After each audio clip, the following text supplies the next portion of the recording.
अशी परिस्थिती आली की आम्हाला याच्यावर मात कशी करणार, तर आम्ही चूल चालू केली आहेत जी बायोफ्युलवर चालती आहेत, पण पुढे जाऊन त्याच्यावर वर्क करता येईल नाही सांगू शकत. आता राईट नाव कट ऑफ करायला चालू केलेले काही काही मेन्यूजमध्ये. इराण अमेरिका युद्धाचा फटका आता नाशिकमधल्या मिसळ इंडस्ट्रीला बसू लागलेला आहे.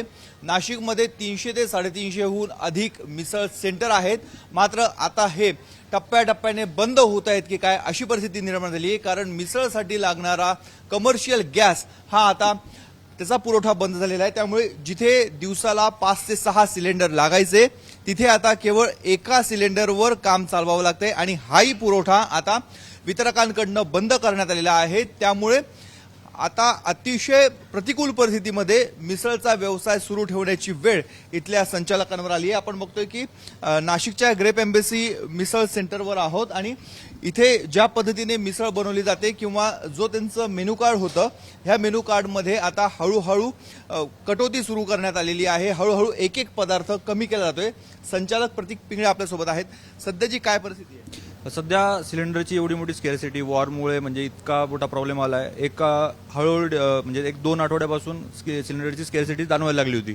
बट आता डीलर्स डायरेक्ट नाही भेटणार आहे असे उत्तर देत आहेत, बिकॉज त्यांच्याकडे सप्लायच नाही अवेलेबल. मग आता अशी परिस्थिती आली की आम्हाला याच्यावर मात कशी करणार, तर आम्ही चूल चालू केली आहेत जी बायोफ्युलवर चालती आहेत. हाच एक ऑप्शन होता की मग संकटात कसा वेगळा काहीतरी आपल्याला डिसिजन घ्यायला लागणार. मग आता राईट नाव त्याच्यावर स्टार्ट केलंय, पण माहीत नाही त्याच्यावर पण आम्ही कसं सस्टेनेबली वर्क करू शकू. आणि सॅटर्डे संडेजमध्ये एवढ्या मोठ्या रशमध्ये आता तरी ठीक आहे 1-2 दिवस आम्ही कसं तरी सर्व्हाइव्ह करून घेऊ, पण पुढे जाऊन त्याच्यावर वर्क करता येईल नाही सांगू शकत. आता राईट नाव कट ऑफ करायला चालू केलेले काही काही मेन्यूजमध्ये काही जसं कमी करता येईल, जसं काही वाचवता येईल आम्हाला फ्युएल आमचं LPG तसं वाचवतोय. आणि त्यावेळी इतर भजी म्हणा किंवा इतर पदार्थ दिसत नाही तुमच्या प्लेटमध्ये. हो, आता जर LPG नाही ते वाचवायचं तर काहीतरी आपल्याला कट ऑफ करून त्यावेळी आपण पुढे जातोय. साधारणतः दिवसाला किती तुम्हाला सिलेंडर लागतात? सध्याची काय परिस्थिती, किती मिळत आहेत? दिवसाला 1 ते 2 सिलेंडर लागायचे, पण आता लिटरली नो सांगितलंय. स्टॉक फक्त आजचा आहे, उद्यापासून सिलेंडर नाही आमच्याकडे. आता आजचा हा गॅस सिलेंडरचा शेवटचा दिवस आहे आमचा. आपण बघतोय सिलेंडर नाहीये, परंतु आता पर्यायी व्यवस्था म्हणून त्यांनी आता पुन्हा एकदा गावाकडे चला, त्या पद्धतीने पुन्हा एकदा चुलीकडे चला असं म्हणण्याची वेळ आली. नाशिकमध्ये अनेक ठिकाणी चुलीवरची मिसळ ही मिळते, मात्र आधुनिकतेचा कास धरत आता एक नवीन चूल ही बाजारामध्ये आलेली आहे.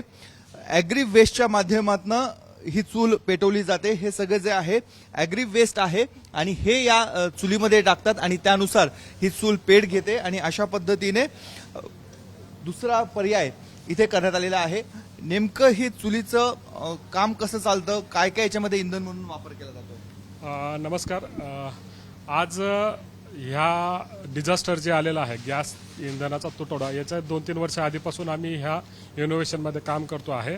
ही जी चूल आहे हिला एक जो पर्याय आहे हा गॅससाठी उपलब्ध आहे आणि ही चूल जी चालते ते कृषीमध्ये जे उत्पादन तयार होतं त्यानंतर जे वेस्टेज राहतं त्यापासून बायोमास पॅलेट्स तयार केले जातात की ज्यामुळे गॅसच्या खर्चामध्ये ऑलरेडी 30-40% बचत होतेच वापरणाऱ्यांसाठी.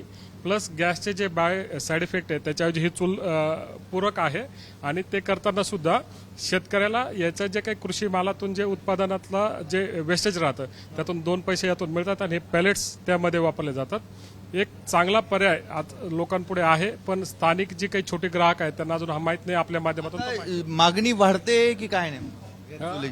आता कसं झालंय की लोकांना हा पर्याय माहीतच नव्हता. आता जसा हा आपल्या माध्यमातून पर्याय माहिती होईल तेव्हा त्यानुसार मागणी वाढेल. मोठ्या मोठ्या कंपन्यात हे इंधनमधून ऑलरेडी वापरलं जात आहे.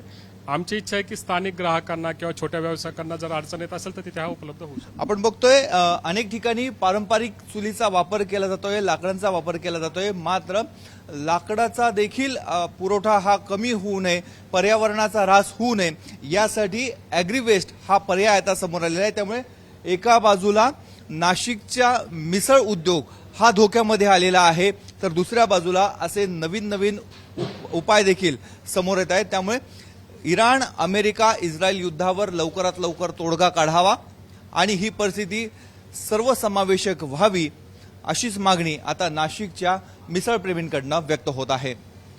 कॅमेरामॅन किरण कटारेसह मुकुल कुलकर्णी, ABP माझा, नाशिक. ABP माझा, उघडा डोळे बघा नीट.